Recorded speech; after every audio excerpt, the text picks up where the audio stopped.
नवासाए रसूल की शहादत के बाद औलाद रसूल को कैद किया गया।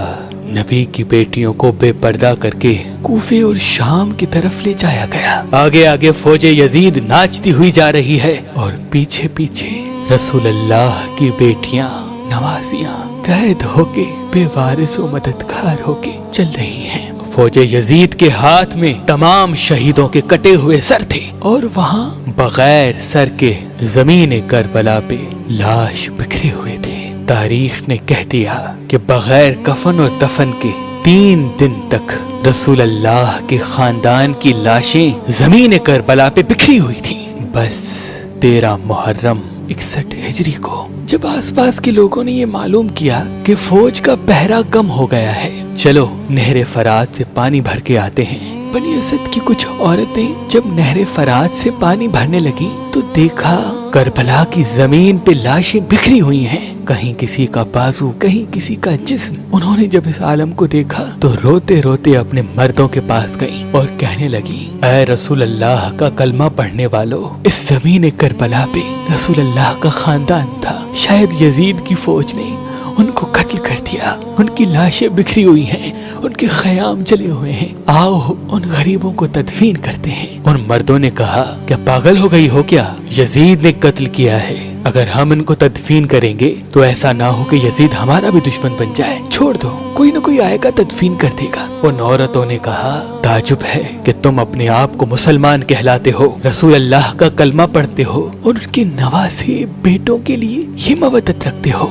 क्या कहा था रसूल अल्लाह ने कि मैं अजरे रिसालत कुछ नहीं मांगता सिवाय इसके कि मेरी आल से मोहब्बत करो, मवद्दत करो। अगर तुम नहीं जाते न जाओ, हम जाएंगे रसूल अल्लाह के नवासे को तदफीन करने। बात जब यहाँ तक पहुँची तो उन मर्दों में से कुछ की गैरत जाग गई और वो औरतों के साथ जमीन करबला पहुँचे। बस उनका जमीन करबला पहुँचना था। देखें कि किसी के तन पे सर नहीं, किसको किस तरह तदफीन करें। उन्होंने सोचा कि एक बड़ा सा खड्डा खोदते हैं और सब लाशों को उसमें तदफीन कर देते हैं। वो खड्डा खोद ही रहे थे कि इतनी देर में मोजज़े से एक घोड़े सवार आया। उन्होंने समझा शायद कोई सिपाही है। पूछने लगे, कौन हो तुम? वो घोड़े सवार रो के कहने लगा, मैं रसूल अल्लाह के नवासे का बेटा अली ज़ैनुल आबदीन हूँ। उस जवान को देख के सबकी आंखें भर आईं। इमाम ज़ैनुल आबदीन ने रसूल अल्लाह की अबा बिछाई और जमीन करबला से इमाम हुसैन अलैहिस्सलाम की लाश को चुनना शुरू कर दिया। कहीं से इमाम हुसैन की उंगली मिलती है, कहीं से इमाम हुसैन के जिस्म का कुछ हिस्सा मिलता है, कहीं से पाँव मिलते हैं, कहीं से कंधों का गोश्त मिलता है। बस इमाम हुसैन की लाश के टुकड़ों को रसूल अल्लाह की अबा में जमा करते हैं और एक जगह जमीन को थोड़ा सा खोदते हैं तो वहाँ पहले से ही कब्र बनी होती है। इमाम हुसैन अलैहिस्सलाम को उस कब्र में तदफीन करते हैं और उनके साथ अपने भाई अली अकबर और अली असगर को भी तदफीन करते हैं और एक कब्र बना देते हैं। और वहाँ जो उन लोगों ने बड़ा सा खड्डा खोद दिया था, वहाँ दूसरे लाशों को तदफीन करते हैं और उस जगह को आज भी गंजे शहीदा कहा जाता है, जहाँ सबकी लाशें एक साथ दफन है। बस सब लाशें तदफीन हो चुकी तो किसी ने कहा, एक लाश रह गई। ये देखो, एक कोई बूढ़ा साहबी है, इनको हमने तदफीन नहीं किया। इमाम सज्जाद रो के फरमाने लगे, ये हबीब इब्न मज़ाहिर है।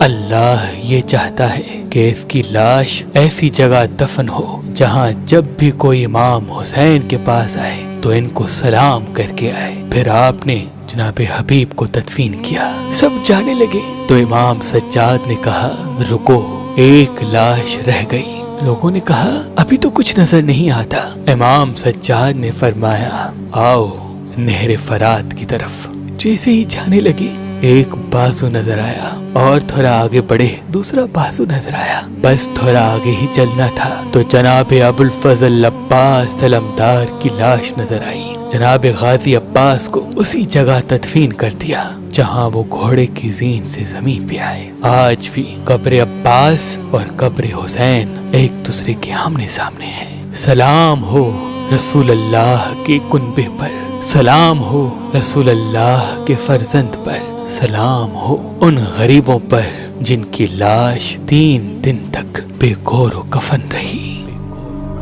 अल्लाह के वली हजरत शाह शम्स तबरेज ने फरमाया कि हुसैनी अकीक पहनने से नजर, तावीज, जादू इंसान पे असर नहीं करते और इंसान के कामों में रुकावटें खत्म होने लगती हैं। तो अभी हमारी वेबसाइट मेहरबानी.com पे आएं और ये पत्थर हासिल करें। आप अपना लकी पत्थर हमारी एप्लीकेशन जो गूगल प्ले स्टोर और आईफोन ऐप स्टोर पे मौजूद है उनसे भी हासिल कर सकते हैं। मजीद मालूमात के लिए हमारे नंबर पे कॉल करें। अल्लाह आपको सलामत रखे। अल्लाह आपको सलामत रखे।